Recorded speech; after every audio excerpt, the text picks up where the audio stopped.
আছেনে? ব্ৰহ্মপুত্ৰৰ উত্তৰ পাৰৰ ঢলে ধেমালি কৰা ধেমাজিৰ জীয়ৰীৰ তৰফৰ পৰা আপোনালোক সকলোলৈকে সশ্ৰদ্ধ প্ৰণিপাত। মই গৰিমাৰে মণ্ডিত স্বকীয় বৈশিষ্ট্য থকা এটি অসমৰ অন্যতম জনগোষ্ঠী ৰাভা জনগোষ্ঠীসকলৰ এই বিশেষ অনুষ্ঠানটিত আজি উপস্থিত হ'বলৈ পোৱাটো আমাৰ বাবে সৌভাগ্যৰ কথা। এনে এটা জনগোষ্ঠীৰ সন্মুখত আজি থিয় হৈ আছোঁ, যিটো জনগোষ্ঠীৰ প্ৰকৃতিৰ সৈতে আছে এটা নিবিড় সম্পৰ্ক, যিটো জনগোষ্ঠী অসমৰ অন্যতম এক শক্তিশালী জনগোষ্ঠী বুলি গণ্য কৰা হয়। কৰ্মমুখী আন্দোলনৰ বাট দেখুওৱা এটা জনগোষ্ঠী। গতিকে তেনে এটি জনগোষ্ঠীৰ মাজত আশীৰ্বাদ ল'বলৈ পোৱাটো আমাৰ বাবে গৌৰৱৰ কথা, সৌভাগ্যৰ কথা। আপোনালোকৰ ওপৰত আশীৰ্বাদ আছে। বাইশ পূজাৰে আপোনালোকে কৃষি আৰম্ভ কৰে, সেই আশীৰ্বাদেৰে পৰিপুষ্ট আপোনালোক। কৃষিপ্ৰধান এটি জনজাতি, সুকীয়া বৈশিষ্ট্য আপোনালোকে প্ৰতি মুহূৰ্তত হৃদয়খনত কঢ়িয়াই ফুৰে। সেই সুকীয়া বৈশিষ্ট্য নানাৰঙী আপোনালোকৰ কাপোৰ সাজেই কয়। ডিঙিত লৈ থকা এই পাজাৰখনেই সেইখিনি গৌৰৱৰ কথা কৈ যায়। ইতিমধ্যে সেয়া স্বীকৃতি লাভ কৰিবলৈ সক্ষম হৈছে। গতিকে সেই পোচাকযোৰ গাত পিন্ধিও, গাত লৈও সেই গৌৰৱ অনুভৱ কৰিব পাৰি। অসমৰ যিকোনো এগৰাকী ব্যক্তিয়ে যদি এবাৰ সেই পাজাৰখন ডিঙিত লয়, তেওঁ অনুভৱ কৰিব পাৰে যে ৰাভা জনগোষ্ঠীৰ এগৰাকী শিপিনী কিমান বেছি পাকৈত আৰু কিমান বেছি পৈণত। সেইবাবে হয়তো সেই বিশেষ ফুলপাহে স্বীকৃতি আজুৰিবলৈ সক্ষম হৈছে আৰু সেই GI টেগ লাভ কৰা সেই ফুল আজি মোৰ ডিঙিত। এয়া আপোনালোকৰ আশীৰ্বাদ। জেঠ মাহত আপোনালোকে 2টা দিন, কেতিয়াবা 7টা দিন বাইশ উৎসৱ পালন কৰে। সেই বাইশ উৎসৱেৰে আপোনালোকৰ কৃষিকাৰ্য আৰম্ভ হয়। হাঁচি মাৰাংগা আপোনালোকে পালন কৰে। কিয়? আপোনালোকৰ অপবাদ, অপযশ, অপঘাত যদি সমাজত কিবা আছে, সেয়া সম্পূৰ্ণ নাশ হ'ব লাগে। সেয়া আপোনালোকে ঈশ্বৰ বিশ্বাস কৰে, দেৱতা বিশ্বাস কৰে। প্ৰতি মুহূৰ্তত আপোনালোক সংপৃক্ত হৈ থাকে দেৱ দেৱতাৰ সৈতে, যাতে কৃষি কৰ্মত কোনো ধৰণে বিঘিনি নাহক, সমাজ ভালে থাকক। সকলো ভালে থকাৰ স্বাৰ্থত প্ৰতি মুহূৰ্তত আপোনালোকে আপোনালোকৰ জনগোষ্ঠীৰ সেই পৰম্পৰাবোৰ পালন কৰিবলৈ চেষ্টা কৰি আহিছে। ৰন্তাক বা মাম্বে বাকাই, যি লক্ষ্মী পূজা, কুমাৰী ছোৱালী অথবা কিশোৰীয়ে নতুন পোচাক পিন্ধি পিঠিত লৈ অহা সেই বীজৰ টোপোলা ঘৰত সিঁচি দিয়ে। গজালি কেৱল ৰাজহুৱা সেই স্থানত পূজা কৰা স্থানত ওলোৱালৈ বাট চাই থকাই নহয়, সেই গজালিয়ে আপোনালোকৰ ঘৰখনত, আপোনালোকৰ পথাৰখনত সিঁচা বীজৰ সেই গজালিয়ে আপোনালোকৰ জাতিটোৰ গজালি সূচায়। আৰু সেইবাবে আমি ভাবোঁ যে ৰাভা জনগোষ্ঠী সেইবাবে ইমান কৰ্ম সংস্কৃতিত পাকৈত, সেইবাবে কৰ্ম সংস্কৃতিত ইমান পৈণত। গতিকে এই ৰাভা জনগোষ্ঠীৰ মাজত আজি আশীৰ্বাদ গ্ৰহণ কৰিবলৈ আহিলোঁ। আপোনালোকৰ মহান মনীষীসকলৰ কথা নক'লে হয়তো আধৰুৱা হ'ব। গতিকে আৰম্ভণিতেই প্ৰত্যেকগৰাকী ৰাভা জনগোষ্ঠীৰ এনে ব্যক্তি যিসকলে এই জনগোষ্ঠীটোক সমগ্ৰ বিশ্বত প্ৰতিষ্ঠা কৰিবৰ বাবে অহৰহ কষ্ট কৰিলে, ত্যাগ কৰিলে, আজি এগৰাকী আহোম জীয়ৰীয়ে, এগৰাকী অসমীয়া জীয়ৰীয়ে সেই সকলকো এই মঞ্চতেই শ্ৰদ্ধা নিবেদন কৰিছোঁ। কলাগুৰু বিষ্ণুপ্ৰসাদ ৰাভা অবিহনে আমিবোৰ আধৰুৱা। কলাগুৰু বিষ্ণুপ্ৰসাদ ৰাভাদেৱক কেৱল ৰাভা জনগোষ্ঠীটোৱে সামৰি ৰখা নাই, সমগ্ৰ অসমে, সমগ্ৰ বিশ্বই পৰৱৰ্তী মুহূৰ্তত সামৰিবলৈ বাধ্য কৰিছিল। কাৰণ ৰাভা জনগোষ্ঠীয়ে আগবঢ়াই দিছিল কলাগুৰু বিষ্ণুপ্ৰসাদ ৰাভাক। আৰু সেই বিষ্ণুপ্ৰসাদ ৰাভাদেৱৰ আদৰ্শক লৈ আজি সমগ্ৰ বিশ্বত আলোচনা হয় যে সেইজন কেৱল এজনেই আছিল। সেইবাবেই কলাগুৰু বিষ্ণুপ্ৰসাদ ৰাভাদেৱৰ আদৰ্শ একক আৰু অনন্য। ৰাজেন ৰাভা ডাঙৰীয়াক এই অপাহতে আমি শ্ৰদ্ধা নিবেদিছোঁ। ৰাভা কৃষ্টিৰ ৰূপকাৰ প্ৰসন্ন পাম ডাঙৰীয়ালৈ এই মঞ্চতেই শ্ৰদ্ধা নিবেদিছোঁ। আৰু সংগ্ৰামী নেত্ৰী, যাক আমি কেতিয়াও পাহৰিব নোৱাৰোঁ, ডক্টৰ বিৰুবালা ৰাভা, তেখেতলৈ আমি কৃতজ্ঞতা। ৰাজেন পামে যাৰ নেতৃত্বত, কলাগুৰু বিষ্ণুপ্ৰসাদ ৰাভাদেৱৰ নেতৃত্বত প্ৰথমবাৰ বাবে ভাৰত গণনাট্য সংঘত ৰাভা নৃত্য এটি প্ৰদৰ্শন কৰা হৈছিল। আমি সেই দলটিত থকা যিসকলে প্ৰথমবাৰ তাত গৈ নৃত্য প্ৰদৰ্শন কৰিছিল, সেইটো প্ৰথমবাৰ হৈছিল অসমৰ পৰা গৈ তেনে এটি জনগোষ্ঠীয় নৃত্য প্ৰদৰ্শন কৰা। গতিকে সেই দলটিত থকা প্ৰতিগৰাকীক আজি হয়তো তেওঁলোক এই পৃথিৱীত নাই, সেইসকলকো আমি কিন্তু এই মঞ্চৰ পৰাই শ্ৰদ্ধা নিবেদন কৰিছোঁ। কাৰণ এই জনগোষ্ঠীৰ প্ৰত্যেকটো খোজ সক্ৰিয়তাৰে আগবঢ়োৱাৰ ক্ষেত্ৰত তেখেতসকলে কষ্ট কৰি থৈ গৈছে। গতিকে আজি আমি সেই জ্যেষ্ঠসকলৰ খোজত খোজ মিলাই আঙুলিত ধৰি আগবাঢ়িবলৈ চেষ্টা কৰিছোঁ।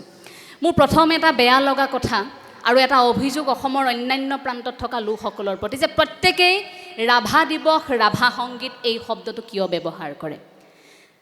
কলাগুৰু বিষ্ণুপ্ৰসাদ ৰাভাৰ দিৱস আৰু ৰাভা দিৱস, ৰাভা সংগীত আৰু বিষ্ণু ৰাভা সংগীত, ইয়াৰ পৃথকতাটো অসমীয়াই কেতিয়া বুজি পাব। ৰাভাসকলৰ সুকীয়া বৈশিষ্ট্য আছে, ৰাভাসকলৰ সুকীয়া সংগীত আছে। মঞ্চত আঁৰি থোৱা থাকে বেনাৰখন যে ৰাভা সংগীতৰ প্ৰতিযোগিতা, কিন্তু তাত পৰিৱেশন কৰে বিষ্ণু ৰাভাদেৱৰ সংগীত। কিন্তু তাত পৰিৱেশন কি কৰিব লাগিছিল? ৰাভা জনগোষ্ঠীয় সংগীত, যিহেতু লিখিছে ৰাভা সংগীত বুলি। কিন্তু আজিলৈকে প্ৰায় অনুষ্ঠানসমূহত আমি সেই ভুলটো কৰা দেখিবলৈ পাওঁ। গতিকে এই অভিযোগটো প্ৰথমেই কৈছোঁ যে সেইখিনি ক্ষেত্ৰত ক'ৰবাত অকণমান আমি কষ্ট পাওঁ যে ৰাভা জনগোষ্ঠীৰ সুকীয়া বৈশিষ্ট্য আছে। কলাগুৰু বিষ্ণুপ্ৰসাদ ৰাভাদেৱৰ সেই বিষ্ণু ৰাভা দিৱস, সেই নামটো অন্তত ইমান আলস্যতাৰে, ইমান এলাহেৰে, ইমান অমনোযোগিতাৰে আমি পালন কৰিব নালাগে যে বিষ্ণুপ্ৰসাদ ৰাভা দিৱস বুলি লিখিবলৈ টান পাই আমি কেৱল ৰাভা দিৱস বুলি কৈ বা ৰাভা সংগীতৰ প্ৰতিযোগিতা বুলি কৈ থৈ দিওঁ। মাত্ৰ অকণমান কষ্ট আৰু এটা শব্দ উচ্চাৰণ কৰিব লাগে, তাত আমাৰ জিভা পাক খাই নাযায়, জিভা এৰাই নাযায় আমাৰ। কিন্তু তাৰ পাছতো আমাৰ আলস্যতা, আমাৰ অমনোযোগিতা। কলাগুৰু বিষ্ণুপ্ৰসাদ ৰাভা ক'ৰ পৰা আৰম্ভ কৰিম, ক'ত শেষ কৰিম, সেই বিশাল ব্যক্তিত্ব। সব্যসাচী পুৰুষ, যাৰ দুয়োখন হাতেই কথা কয়। এখন হাতেৰে যদি সাহিত্যৰ সাধনা কৰে, এখন হাতেৰে যদি কবিতা নিগৰে, আনখন হাতত সেই কাহানিও নুফুটা বন্দুকটো আছিল। সেইবাবেই যেতিয়াই সেই মেচিন গান এহাতত লৈ এটা হাতত কবিতাৰে আন্দোলন কৰা মানুহজনক দেখিছিল, তেতিয়াই সকলোৱে কৈ উঠিছিল যে এনে বিপ্লৱী সমগ্ৰ বিশ্বতেই বিৰল। ওখ পাখ বিশাল আকাৰৰ সেই মানুহজন দেখাৰ লগে লগে প্ৰথম অৱস্থাত সকলোৱে ভয় খায়। এইজন বিষ্ণুপ্ৰসাদ ৰাভা, বিশাল আকাৰৰ এজন মানুহ, গহীন গম্ভীৰ খোজ, আৰু সেই মানুহজনৰ কণ্ঠ যেতিয়া ইমান কোমলতাৰে এটি বৰগীত নিগৰি আহে, এটি সংগীত নিগৰি আহে, সকলোৱে ভাবিবলৈ বাধ্য হয় যে এই মানুহজনৰ, বিশাল আকাৰৰে মানুহজনৰ হৃদয়খনত ইমান কোমলতা ভৰি আছেনে। আৰু যেতিয়া প্ৰতিবাদী সত্তাৰে কথা কয়, সেই কোমল গীতটো গোৱা মানুহগৰাকী ইমান বেছি প্ৰতিবাদী হ'ব পাৰেনে? ৰাইজৰ মনত প্ৰশ্ন আহে। সেইজনেই কলাগুৰু বিষ্ণুপ্ৰসাদ ৰাভা, একক, অনন্য আৰু অদ্বিতীয়, যাৰ দুভৰিত যাদু। সেই দুভৰিয়ে কেতিয়াবা কৌশলী ফুটবলো খেলিছিল, সেই দুভৰিয়ে আকৌ মহাভৈৰৱৰ তাণ্ডৱো নাচিছিল। মহাভৈৰৱৰ তাণ্ডৱ নাচি ভূয়সী লাভ কৰিবলৈ সক্ষম হৈছিল। গতিকে কল্পনা কৰকচোন, এবাৰ দুয়োখন হাতত যাদু, চাৱনী তেনেকুৱা এটা শক্তি যে হাজাৰ হাজাৰ মানুহক এবাৰ দৃষ্টি দিয়াৰ লগে লগে প্ৰত্যেকগৰাকী ৰৈ এবাৰ চাবলৈ বাধ্য হৈছিল। কণ্ঠত এনেকুৱা এটা শক্তি, এটা শব্দ কোৱাৰ লগে লগে সকলো থৰ হৈ শুনিছিল। দুভৰি তেনেকুৱা যাদু, খেলপথাৰত তেওঁ ফুটবল খেলি থাকিলে তেওঁ দুভৰিৰ যাদু চাবলৈ লোকৰ ভিৰ হৈছিল।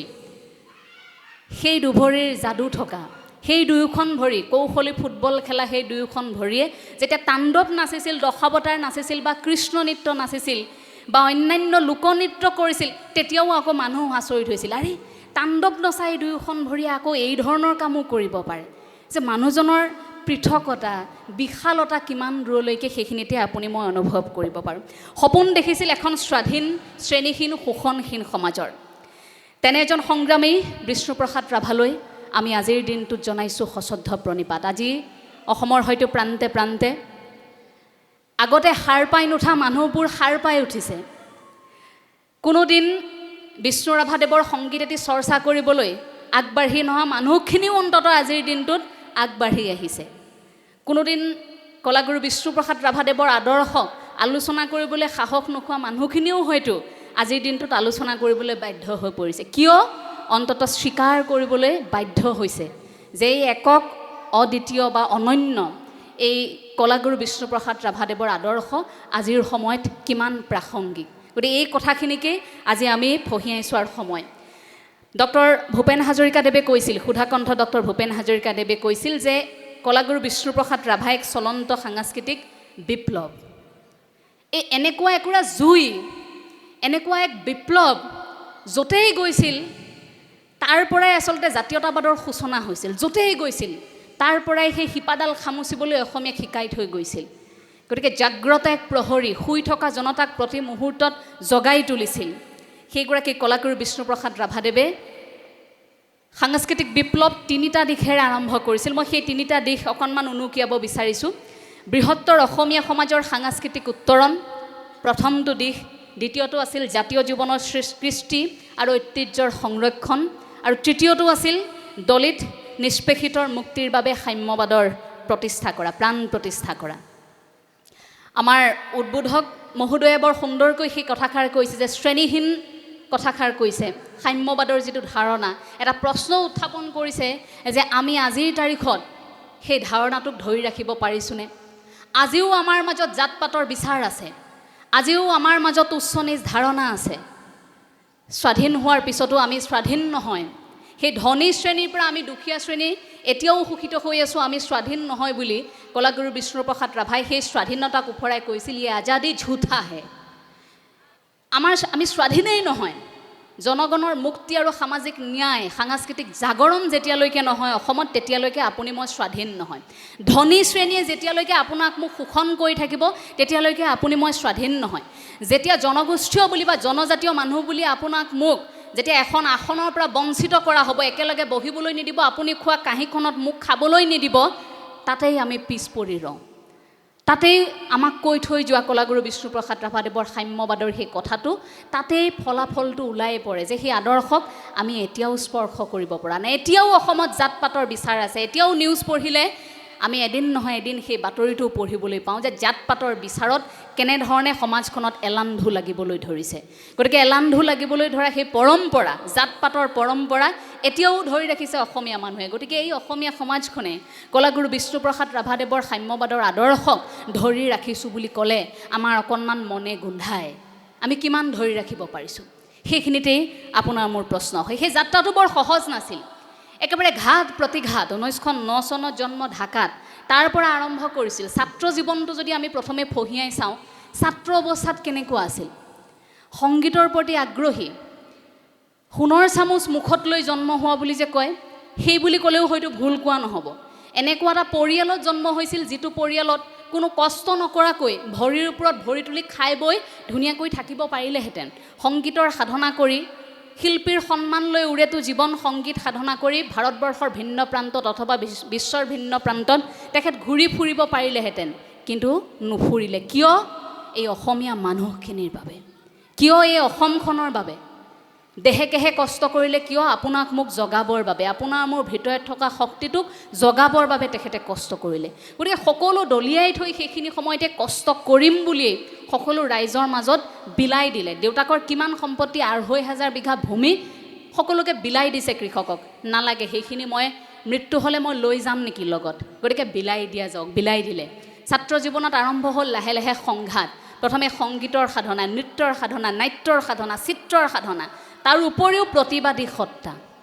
ছাত্ৰ অৱস্থাত এবাৰ কল্পনা কৰক, ছাত্ৰ অৱস্থাত ইমান কম বয়সত জাতীয়তাবাদী চিন্তাধাৰাৰে পৰিপূৰ্ণ হ'বলৈ শিকিছিল। আৰু নিজে শিকাই নহয়, ছাত্ৰাবাসত থকা অন্যান্য লোকসকলক শিকাবলৈ আৰম্ভ কৰিছিল। যি সময়ত গাত সেই এৰী চেলেংখন লৈ বিশাল আকাৰৰ সেই মানুহজন যেতিয়াই পাৰ হৈ যায়, সেই ছাত্ৰাবাসটোত থকা আন আন ল'ৰা ছোৱালীবোৰ দৌৰি যায় বোলে আমাৰ কমৰেড আহিছে। দৌৰি গৈ সেই কোঠাটোত এটা আলোচনাত বহে। অৰ্থাৎ তেওঁৰ পৰা শিকিছিল প্ৰতিখোজে প্ৰত্যেক মুহূৰ্তত সকলোৱে। গতিকে কলাগুৰু বিষ্ণুপ্ৰসাদ ৰাভাদেৱে আৰম্ভ কৰা সেই যাত্ৰা বৰ সহজ নাছিল। 1930 চনত কোচবিহাৰৰ ভিক্টোৰিয়া কলেজ, তাত আঁৰি থোৱা সেই বাক্যটো আপোনালোকৰ হয়তো মনত আছে। তেতিয়া বয়স 21 বছৰ। সেই সময়ত ব্ৰিটিছ শাসনৰ বিৰুদ্ধে কবিতা লিখি আঁৰি দিব পৰা সেই কলিজা কিমান শক্তিশালী হ'ব লাগিব আপুনি এবাৰ ভাবি চাওকচোন। এজন ছাত্ৰ ব্ৰিটিছ শাসনৰ বিৰুদ্ধে এফাকি কবিতা লিখি আঁৰি থৈছে। কি আঁৰিছিল তাত তেতিয়া? প্ৰথম, ৰাজ্যে আছে দুইটি পাঠা, একটি কালো একটি সাদা, ৰাজ্যেৰ যদি মংগল চাও, দুইটি পাঠাই বলি দাও। অৰ্থাৎ যদি ৰাজ্যৰ মংগল লাগে, সৰ্বস্ব কৰিব পাৰি, সকলো ত্যাগ কৰিব পাৰি। জীৱনটো তেখেতে কৈ থৈ গৈছিল যে মোৰ জীৱনটো যদি দিবলগীয়া হয় সেইটোও বহু কম। আৰু সেইমতে গোটেই জীৱনটো মৰি মৰিয়েই জীয়াই আছিল। প্ৰতি মুহূৰ্তত ঘাত প্ৰতিঘাত, সেই সংঘাতৰ মাজতেই জীয়াই আছিল। আমি সিমানখিনিলৈকে অনুভৱেই কৰিব নোৱাৰিলোঁ। গতিকে সেই আদৰ্শক স্পৰ্শ কৰাটো আপোনাৰ মোৰ বাবে এক প্ৰকাৰ মৰসাহ। আপুনি মই অধ্যয়ন কৰোঁতেই আমাৰ চকুলো নিগৰে যে কেনেকৈ সম্ভৱ হ'ব পাৰে সেই বিশাল মানুহজন, সেই বিশাল সত্তাটো, যি প্ৰতিবাদী সত্তাক এটা সময়ত মষিমূৰ কৰিবলৈ চেষ্টা কৰা হৈছিল। সেই প্ৰতিবাদী সত্তাৰ সেই গণগৰ্জন কেনেকৈ তুলি ধৰিবলৈ চেষ্টা কৰা হৈছিল, সেই প্ৰত্যেকটো মুহূৰ্তত আমি অধ্যয়ন কৰিলেই প্ৰত্যেকটো অংশতে সেইখিনি কথা স্পষ্ট হৈ পৰে। সংগীতৰ যাত্ৰাৰ কথা যদি আমি কওঁ, মোৰ খুব ব্যক্তিগতভাৱে এই কথাটো বৰ আচৰিত হওঁ তেখেতৰ, যে প্ৰত্যেকটো বস্তুৰ সাধনা ইমান নিখুঁত আৰু নিপুণ আৰু ইমান পৈণত হৈ উঠাকৈ কৰিছিল যে তাৰ বাবে আগতীয়া যিখিনি প্ৰস্তুতি, এই ধৰক বৰগীত এভাগি তেখেতে শিকিব বিচাৰিছে, তাৰ বাবে বৰপেটালৈ আহি তাত থাকি বৰগীত ভাগি শিকিছে। নামঘৰত ভাওনা নিজে বহি গাঁৱে গাঁৱে ৰাইজৰ মাজত বহি, তেতিয়ালৈকে কোনেও চিনিয়ে নাপায় যে বিষ্ণুপ্ৰসাদ ৰাভা কোন। ৰাইজৰ মাজতে মুখখন ঢাকি তেতিয়া পলাই পলাই ফুৰে। তেতিয়াও কাৰণ ক'তো তেওঁ শান্তিত থাকিবলৈ নিদিয়ে, যিকোনো মুহূৰ্ততে তেওঁ গ্ৰেপ্তাৰ কৰা হ'ব পাৰে। তেতিয়াও সেই সময়খিনিতো আপুনি অনুভৱ কৰকচোন, গাঁৱে গাঁৱে সেইবোৰ সমল বিচাৰি ফুৰিছিল। গাঁৱৰ ৰাইজে ভাওনা কেনেকৈ চায়, নামঘৰত ৰাইজ কেনেকৈ বহে, ইয়াত আধ্যাত্মিক শক্তি কি আছে, ভাওনা এভাগি কেনেকৈ প্ৰদৰ্শন কৰা হয়, বৰগীত ভাগি কেনেকৈ গোৱা হয়, কিমানখন গাঁৱত ভাওনা চালে, কিমান বৰগীত শুনিলে, তাৰ হিচাপ নাই। আৰু তেনেকৈ সেই গুৰুজনা আদৰ্শৰ প্ৰতি আকৃষ্ট হৈ লাহে লাহে সেই আদৰ্শটোৰ সৈতে সম্পৃক্ত হৈ পৰিছিল। আৰু সেইবাবে কৈছিল যে ভগৱান শ্ৰীকৃষ্ণ, লিঅ'নাৰ্ডো দা ভিঞ্চি আৰু জগতগুৰু শ্ৰীমন্ত শংকৰদেৱ, এই তিনিজনেই তেখেতৰ বাবে শ্ৰেষ্ঠ পুৰুষ। তেখেতৰ দৃষ্টিভংগীৰে সেই কথাখিনি তেতিয়াই উল্লেখ কৰি থৈ গৈছিল। আৰু সেইখিনি সময়ত সংগীতৰ সাধনা কৰি থকাৰ সেই সময়খিনিত সেই সংগীত যে কেৱল এটি মনোৰঞ্জনেই নহয়, ই যে প্ৰতিবাদৰ ভাষা হ'ব পাৰে, আপোনাৰ মোৰ শুই থকা শক্তিক জগাব পাৰি। আমাৰ ডেকা শক্তি, ডেকা তেজ বুলি কয়, ডেকা তেজক জগোৱা সেই মানুহজনেই আছিল কলাগুৰু বিষ্ণুপ্ৰসাদ ৰাভা, যাৰ বাবে তেওঁ গীতৰ মাজেদি চিঞৰি চিঞৰি গাঁৱৰ মাজেৰে গাই গৈছিল, আজি তোৰ তেজাল বদন মলিন কিয় হ'ল। স্বৰলিপি প্ৰত্যেকটো গীতৰ কৰিবলৈ সম্ভৱ হৈ নুঠিল, তাৰো এটা কাহিনী আছে। এই যে গীতৰ ৰচনা কৰিলে, ছাত্ৰ অৱস্থাৰ পৰা এইখিনি কাম হাতত ল'লে, কাৰণ সংগীতৰ প্ৰতি এটা ওতঃপ্ৰোত সম্পৰ্ক। কামখিনি আৰম্ভ কৰিলে, লোকসংগীতবোৰ য'ত য'ত বিয়পি আছিল ঠাইবোৰলৈ গ'ল, সমলবোৰ আনিবলৈ চেষ্টা কৰিল, তথ্যভিত্তিক উপস্থাপন কৰিলে, নিজে গীত ৰচনা কৰিলে, সুৰ দিলে, প্ৰত্যেকটো গীত ৰাইজলৈ আগবঢ়াই দিম বুলি প্ৰতিখন মঞ্চতে তেওঁ গাবলৈ আৰম্ভ কৰিলে, সকলোকে শিকাবলৈও আনকি আৰম্ভ কৰিলে। কিন্তু স্বৰলিপি প্ৰত্যেকটো গীতৰ সম্ভৱ হৈ নুঠিল। যদিও কলাগুৰু বিষ্ণুপ্ৰসাদ ৰাভাদেৱৰ প্ৰত্যেকটো গীতেই, কিন্তু বিষ্ণুপ্ৰসাদ ৰাভাদেৱৰ সংগীতৰ পৃথক এক ব্যাকৰণ আছে, যিটো স্বকীয় এক বৈশিষ্ট্য আছে, আপোনালোক সকলোৱে জানে, আন সংগীত শিল্পীৰ সৈতে একেবাৰে তুলনা কৰিব নোৱাৰি। গতিকে সেই শাস্ত্ৰীয় সংগীতৰ অকণ প্ৰভাৱেৰে সেইখিনি এটা ব্যাকৰণৰ মাধ্যমেৰে এটা বিজ্ঞান মনস্কতাৰে সেই গীত ৰচনা কৰিছিল, প্ৰত্যেকটো গীত বিজ্ঞান মনস্কতাৰে ৰচনা কৰিছিল। গতিকে সেইখিনি কৰোঁতে প্ৰত্যেকটো গীতৰ স্বৰলিপি কৰাৰ ইচ্ছা আছিল, কিন্তু হৈ নুঠিল। মই কাহিনীটো কৈছোঁ। 1958 চনত প্ৰথমখন গীতৰ সংকলন গোপাল দাসে প্ৰকাশ কৰি উলিয়াইছে। কলাগুৰু বিষ্ণুপ্ৰসাদ ৰাভাদেৱে এখন সভাত এনেকৈ ভাষণ দি আছিল। কথা কৈ থাকোঁতেই সেইদিনা সেইখন মঞ্চতেই কলাগুৰু বিষ্ণুপ্ৰসাদ ৰাভাদেৱৰ সেই প্ৰথমখন গীতৰ সংকলন 3300খন কপি বিক্ৰী হৈছিল। সেইটো অভিলেখ আছিল। ৰাইজে কিনিছে, একেলগতে কেইবাটাও গীত তাত তুলি ধৰা হৈছিল। গতিকে তাত লিপিবদ্ধ কৰা সেই গীতৰ সংকলনখন 3300খন কপি একেলগে বিক্ৰী হোৱাৰ পিছত তাৰ যিটো টকা প্ৰকাশন পৰিষদে সেই টকাটো বিষ্ণু ৰাভাদেৱৰ হাতত তুলি দিছিল। সেই টকাটো দিয়াৰ উপৰিও তেখেতক এখন হাৰমনিয়াম দিলে। হাৰমনিয়ামখন তেওঁ প্ৰথমে ল'ব নিবিচাৰে, নলয় হাৰমনিয়ামখন। এতিয়া ৰাইজেও নেৰে, হাৰমনিয়ামখন ল'বই লাগিব। হাৰমনিয়ামখন ৰাভাদেৱে ল'লে। এতিয়া হাৰমনিয়ামখন লৈ তেওঁ স্বৰলিপি কেইটামান গীতৰ কৰিবলৈ আৰম্ভ কৰিলে, কাৰণ নতুন প্ৰজন্মৰ বাবে সেইখিনি থৈ যাব লাগিব। সকলোৰে হেঁচা, সকলোৰে মৰমৰ দাবী যে ৰাভাদেউ আপুনি কিন্তু এইখিনি নতুন প্ৰজন্মৰ বাবে এনেকৈ দি থৈ যাব লাগিব। এতিয়া হাৰমনিয়ামত সেইখিনি কৰিবলৈ চেষ্টা কৰিছিল। তেনেকুৱাতে সেই হাৰমনিয়ামখন হেৰাই থাকিল। এতিয়া হাৰমনিয়ামখন হেৰাই থাকিল। ইয়াৰ পিছত আকৌ তেওঁ দুই এগৰাকী খুব ঘনিষ্ঠ বন্ধুবৰ্গই কথাটো গম পায়। প্ৰথমে আকৌ নলওঁ বুলিয়ে কৈছিল, কিন্তু সকলোৰে হেঁচাত আৰু এখন হাৰমনিয়াম কিনি তেখেতৰ ওচৰত দিলে। কিন্তু তাৰ পিছত কি হ'ল জানেনে, সেইখন হাৰমনিয়ামো এদিন বেয়া হ'ল। বেয়া হওঁতেই সেই হাৰমনিয়ামখন ভাল কৰিবলৈ যিজন মানুহে নিছিল সেই হাৰমনিয়ামখন কেতিয়াও কলাগুৰু বিষ্ণুপ্ৰসাদ ৰাভাদেৱক ঘূৰাই নিদিলে। এতিয়া সেইজন কোন মানুহ আছিল আমি নাজানো। সেই গ্ৰন্থখনত কিন্তু সেই কথাখিনি উল্লেখ আছে। আৰু সেই হাৰমনিয়ামখন ঘূৰায়ো নাপালে, হাৰমনিয়ামো নাই।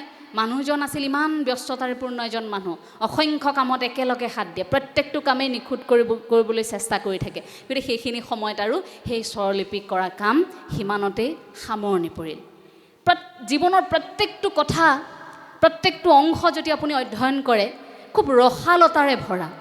এনে লাগে যেন এনে এটা কাহিনী আমি পঢ়ি আছোঁ, যিটো কাহিনী কাৰো সৈতে সমসাময়িক সেই সময়ৰ কোনো বিশ্বৰ অন্যান্য সংগীত শিল্পীৰ সৈতে বা নাট্যকাৰৰ সৈতে বা প্ৰতিবাদী শিল্পীৰ সৈতে তুলনা নহয়। সেই পৃথকতাখিনি চকুৰ আগত দেখিবলৈ পোৱা যায়। নৃত্য আৰু নাট্যৰ প্ৰসংগলৈ আমি যদি চাওঁ, তাণ্ডৱ শিকাৰ ইচ্ছা এগৰাকী নৃত্যশিল্পী, বিশ্বপ্ৰসিদ্ধ নৃত্যশিল্পীৰ নৃত্য চাইহে তেওঁৰ নাচিবলৈ মন গৈছিল, শিকিবলৈ মন গৈছিল। তাৰপাছত শাস্ত্ৰীয় নৃত্য শিকিলে। তাৰপাছত এই গুৰুজনাৰ সেই অন্যতম সৃষ্টিসমূহ শিকিবলৈ চেষ্টা কৰিলে। প্ৰত্যেকটো নৃত্য যেতিয়া নিজে প্ৰদৰ্শন কৰে, এজনেই হয়তো সেইখিনি সময়ত একমাত্ৰ আছিল যি নিজে বজায়, নিজে গায়, নিজে নাচি অভিনয় কৰে। একক আৰু অনন্য স্বাভাৱিকতে যিয়ে চাই প্ৰত্যেকেই কয় যে ৰাভাদেৱৰ সমান কোনো হ'ব নোৱাৰে। আৰু সঁচাকৈ সেই প্ৰতিভা আপুনি এবাৰ কল্পনা কৰক যে প্ৰত্যেকটো ক্ষেত্ৰতে ইমান নিখুঁত, ইমান পৰিণত এজন মানুহ কেনেকৈ সম্ভৱ হ'ব পাৰে। আৰু ঈশ্বৰে ইমানবোৰ প্ৰতিভা এজন মানুহৰ তাতে দি পঠিয়াইছিল নে? যি বজাবও পাৰে, যি গাবও পাৰে, যি ক'বও পাৰে, যি প্ৰতিবাদও কৰিব পাৰে, যি অভিনয়ো কৰিব পাৰে, প্ৰত্যেকটো ক্ষেত্ৰতে। সেইবোৰত আমি বৰ আচৰিত হওঁ। নৃত্য আৰু নাট্যৰ সমান্তৰালকৈ চিত্ৰৰ কথা লৈ আহিল, চিত্ৰৰ সাধনা কৰিলে। আমি অসমীয়া প্ৰতি মুহূৰ্তত কৃতজ্ঞ এইবাবেই, আজি যিজন জগতগুৰু শ্ৰীমন্ত শংকৰদেৱ গুৰুজনাক আপুনি মই দুচকুৰ আগত ৰাখিছোঁ, ছবি এখন বুলি ক'লে আপোনাৰ মোৰ যিখন ছবি মনলৈ ভাহি আহে সেই ছবিখনেই কলাগুৰু বিষ্ণুপ্ৰসাদ ৰাভাদেৱে অঁকা। কলাগুৰু বিষ্ণুপ্ৰসাদ ৰাভাদেৱে এই ছবিখন একেদিনাই আঁকি উলিওৱা নাছিল। এই ছবিখন আঁকিবলৈ সময়ৰ প্ৰয়োজন হৈছিল এইবাবে যে গুৰুজনাৰ আদৰ্শক প্ৰথমে অনুভৱ কৰিবলৈ চেষ্টা কৰিছিল। আৰু অনুভৱ কৰি সেই ছবিখন আঁকি যেতিয়া সেই সময়ৰ বৰপেটা সত্ৰৰ সত্ৰাধিকাৰ হাতত তুলি দিছিল, বৰপেটা সত্ৰৰ সত্ৰাধিকাৰে সেই ছবিখন হাতত লৈ, গুৰুজনাৰ ছবিখন হাতত লৈ, তেতিয়ালৈকে গুৰুজনা কেনেকুৱা হ'ব পাৰে কোনো কল্পনাই কৰিব পৰা নাছিল।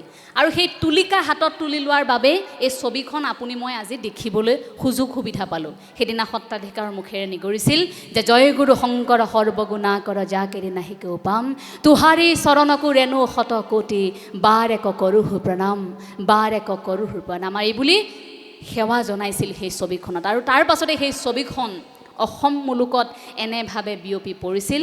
আজি আপোনাৰ মোৰ বাবে হৃদয়ত থকা সেই ছবিখন আমাৰ কলাগুৰু বিষ্ণুপ্ৰসাদ ৰাভাদেৱে অসমবাসীলৈ আগবঢ়োৱা এক সৰ্বশ্ৰেষ্ঠ উপহাৰ।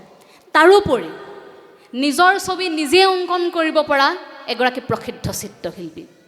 তেতিয়ালৈকে বিশ্বতেই বিৰল আছিল তেনে প্ৰতিভা। নিজৰ ছবিখন নিজে অংকন কৰাত কোনো ইমান নিখুঁত হৈ উঠা নাছিল। গতিকে বিশ্বৰ আন আন প্ৰসিদ্ধ চিত্ৰশিল্পীসকলে এই কথাটো যেতিয়া গম পাইছিল, তেতিয়া তেওঁলোকেও স্বীকাৰ কৰিছিল যে কলাগুৰু বিষ্ণুপ্ৰসাদ ৰাভাদেৱেহে একমাত্ৰ এনে চিত্ৰশিল্পী যে ইমান নিখুঁতকৈ নিজৰ ছবিখন নিজে অংকন কৰিব পাৰে। সেই প্ৰতিভাক আমি কেনেকৈ তুলনা কৰিম আনৰ সৈতে?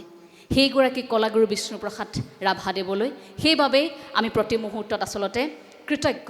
আৰু তাৰ পাছত আহে মোৰ আটাইতকৈ এটা ভাল লগা কথা যে কৰ্মপটু আৰু অৰ্থনৈতিক বিপ্লৱৰ অসমৰ এগৰাকী অন্যতম গুৰি ধৰোঁতা।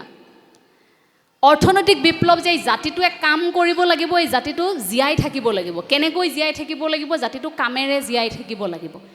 সেই ভেটিটো পুতি থৈ যোৱা মানুহজন কলাগুৰু বিষ্ণুপ্ৰসাদ ৰাভাদেৱ। সেইবাবে কিমান ব্যৱসায় আৰম্ভ কৰিছিল তাৰ হিচাপ নাই। যদিও ব্যৱসায় সকলোতে সফল হোৱা নাছিল, ব্যৱসায় আৰম্ভ কৰেহে, ইঠাইৰ পৰা সিঠাইলৈ পলাবলগীয়া হয়। কাৰণ খবৰ কিবাকৈ নহয় কিবাকৈ ৰজাঘৰীয়ে পাই যায়। গতিকে সেই খবৰ পোৱাৰ লগে লগে তেওঁ সেই ঠাইত বেছিদিন ব্যৱসায় কৰিব নোৱাৰে। আৰু আপোনালোক সকলোৱে জানে ব্যৱসায় কৰিবৰ বাবে এটা নিৰ্দিষ্ট স্থানত আমি অলপ দীঘলীয়া সময়ৰ বাবে থাকিবলগীয়া হয়। কিন্তু সেই তেনেকৈ দৌৰি ফুৰিবলগীয়া হোৱাৰ বাবে, পলাই ফুৰিবলগীয়া হোৱাৰ বাবে কামবোৰ ব্যৱসায়িক দিশটোৰ ক্ষেত্ৰত আধৰুৱা হৈছিল। কি ব্যৱসায় কৰা নাছিল? প্ৰত্যেকটো ব্যৱসায় তেওঁ কৰিবলৈ চেষ্টা কৰিছিল। সেইটো কৰাৰ এটাই উদ্দেশ্য আছিল যে তেখেতৰ লগত থকা যিখিনি সংগ্ৰামী সতীৰ্থ বা অন্যান্য যিসকল লোকৰ সৈতে তেওঁ কাম কৰিছে, যিসকল কৃষকৰ সৈতে কাম কৰিছে, প্ৰত্যেকগৰাকীক যাতে প্ৰতি মুহূৰ্তত তেওঁ সক্ৰিয় কৰি ৰাখিব পাৰে। আলস্যতাই যাতে আমাৰ কৃষকক গ্ৰাস কৰিব নোৱাৰে। আমাৰ ল'ৰা ছোৱালী আমিবোৰ যাতে এলেহুৱা নহওঁ, আৰু সেইবাবে আমি খেতি কৰিব লাগিব, আমি কাম কৰিব লাগিব, আমি ব্যৱসায় কৰিব লাগিব। কাৰণ বজাৰখন আমাৰ, পথাৰ আমাৰ। এই চিন্তাধাৰাটো প্ৰথম আমাক কলাগুৰু বিষ্ণুপ্ৰসাদ ৰাভাদেৱে আমাৰ মনত সোমোৱাই দিছিল। মই এটা উদাহৰণ দিব বিচাৰিছোঁ, কেনেধৰণৰ আচলতে কামত পাকৈত আছিল তেখেত। কান্তেশ্বৰ ৰাভাৰ হাতত দুখন দা এতিয়াও আছে। সেই দুখন দাৰ এখন দা বিশিষ্ট শিল্পী মুকুল ৰাভাৰ ঘৰত এতিয়াও আছে। সেই দাখনৰ কাহিনীটো এনেকুৱা আছিল, কলাগুৰু বিষ্ণুপ্ৰসাদ ৰাভাদেৱ তেখেতৰ ঘৰত থাকিছিল নিশা। তো নিশা কটোৱাৰ পিছত সেই দুয়োখন দাৰে পিছদিনা গছ কাটি, কাঠ কাটি, নাও সাজি, নগৰ বেৰাত নাও বিক্ৰী কৰি নিজে নাও সাজি সেই নাৱত উঠি, নাৱৰ ভৰসা নাই এই গীতটো সেই নাৱত উঠিয়ে তেওঁ গাই ৰচনা কৰিছিল। সেইখিনি মুহূৰ্ততেই তেওঁ সেই গীতটো ৰচনা কৰিছিল। এনিশা থাকিবলৈ যোৱা মানুহ ঘৰত দাখন লৈ, গছ কাটি, নাও বনাই, নাও বিক্ৰী কৰি সেই ব্যৱসায়টো দেখুৱাই থৈ যাব পৰা যদি শক্তি থাকে, সেই শক্তিটো আপুনি মই কেনেকৈ আচলতে স্বীকাৰ কৰিম, তুলনা কেনেকৈ কৰিম, প্ৰশংসা কেনেকৈ কৰিম? আপোনালোকে মুকুল ৰাভাৰ সৈতে যদি কেতিয়াবা যোগাযোগ কৰে, মুকুল ৰাভাক সুধিব, সেই দাখন মুকুল ৰাভাৰ ঘৰত এতিয়াও আছে। কালি যেতিয়া আমি কলাগুৰু বিষ্ণুপ্ৰসাদ ৰাভাদেৱৰ বিষয়ে আলোচনা কৰিছিলোঁ আমাৰ ষ্টুডিঅ'ত, তেতিয়া মুকুল ৰাভাদেৱে কৈছে যে মই হাতত দা এখন লৈ ভাবিছোঁ যে এইখন দা কলাগুৰু বিষ্ণুপ্ৰসাদ ৰাভাদেৱে ব্যৱহাৰ কৰিছিলনে? আচৰিত কথা। সেই দাখন তেওঁ এতিয়াও সযতনে ৰাখিছে। কান্তেশ্বৰ ৰাভাই কিন্তু সকলোকে দিয়া নাছিল, এইবাবেই কাৰণ তাৰ মূল্যটো আনে নুবুজিবও পাৰে। এটা সময় আছিল এনেকুৱা, বুকু ভিন্দাই সকলোৱে ক'ব পৰা নাছিল যে মই কলাগুৰু বিষ্ণুপ্ৰসাদ ৰাভাদেৱৰ সতীৰ্থ বা মই লগত থাকোঁ। কিয়? কাৰণ কাৰ কেতিয়া কোন সময়ত বিপদ আহে কোনেও ক'ব নোৱাৰে। সেইখিনি মুহূৰ্তৰ অত্যাচাৰ, শোষণ কেনেকুৱা আছিল আপোনালোক প্ৰত্যেকেই জানে। ভুল কি বুলি ভাবিছিল? ভুল কমিউনিষ্ট আদৰ্শটো গ্ৰহণ কৰা বুলি ভাবিছিল। সেই আদৰ্শটো গ্ৰহণ কৰাৰ বাবেই যেন তেওঁৰ এটা ডাঙৰ ভুল হৈ গ'ল, যাৰ বাবে তেওঁক হেণ্ডকাপ লগাই ৰাজপথেৰে খোজ কঢ়াই লৈ যায়। সেই মানুহজন যি গোটেই জীৱন অসমীয়া সংস্কৃতিক ধৰি বিশ্ব দৰবাৰত প্ৰতিষ্ঠা কৰিবলৈ চেষ্টা কৰিলে, অসমীয়াক জগাবলৈ চেষ্টা কৰিলে, সদায় দুখীয়াৰ কাষত থাকিল, দুখীয়া নিচলাৰ কাষত থাকি দুখীয়া নিচলাক এই কথাটোকে বুজাবলৈ চেষ্টা কৰিল যে তোমালোক স্বাধীন হোৱা, তোমালোকে তোমাৰ হাতৰ পৰা বাঘজৰীডাল আনৰ হাতলৈ তোমালোকে এৰি নিদিবা। জনতাক জগাবলৈ চেষ্টা কৰাৰ ভাৱে হয়তো একাংশই ভয় কৰিছিল যে কলাগুৰু বিষ্ণুপ্ৰসাদ ৰাভাৰ দৰে যদি আৰু 10জন থাকে তেন্তে আমিবোৰে এই দুখীয়া নিচলাক ইমান বেছি শোষণ কৰি থাকিব নোৱাৰিম। আমাক যে মস্ত মস্ত টুপি পিন্ধাই থৈ যায় ডাঙৰ ডাঙৰ মানুহবোৰে, আমাক যে মস্ত মস্ত টুপি পিন্ধাই থৈ যায় আভুৱা ভৰা কথাৰে আপোনাক মোক যে প্ৰতি মুহূৰ্তত শোষণ কৰিবলৈ সুবিধা পায় একাংশ লোকে। কিয় পায়?